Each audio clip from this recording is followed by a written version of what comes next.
মাননীয় প্রধানমন্ত্রী গত সপ্তাহে দেখবেন বাংলাদেশের যতগুলো সংবাদ মাধ্যম আছেন সেই সংবাদ মাধ্যমে শীর্ষ পর্যায়ের যারা প্রকাশক তাদেরকে স্মরণ করেছিলেন।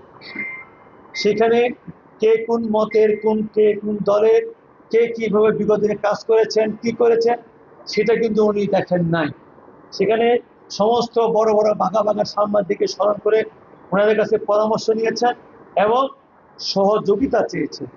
এই ক্ষেত্রে যে মেসেজটা আমাদের মাননীয় প্রধানমন্ত্রী আমাদের শুধু ওই সংবাদ মাধ্যম বা ইলেকট্রিক মিডিয়াম নয়, যে মাধ্যম নয়, এর মাধ্যমে সারা বাংলাদেশের প্রতিটি সাংবাদিকের কাছে যে মেসেজটি পৌঁছে দিয়েছেন সেটি হচ্ছে যে আসুন এখন ঐক্যের সময়, দেশ গড়ার সময়, দেশকে এগিয়ে যাওয়ার সময়, আসুন আমরা সবাই ঐক্যবদ্ধ হই, দেশ গড়ি।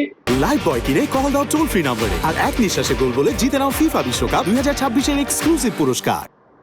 করব কাজ গর্ব দেশ, সবার আগে বাংলাদেশ, এই স্লোগানকে ধারণ করে আমরা কাজ করব।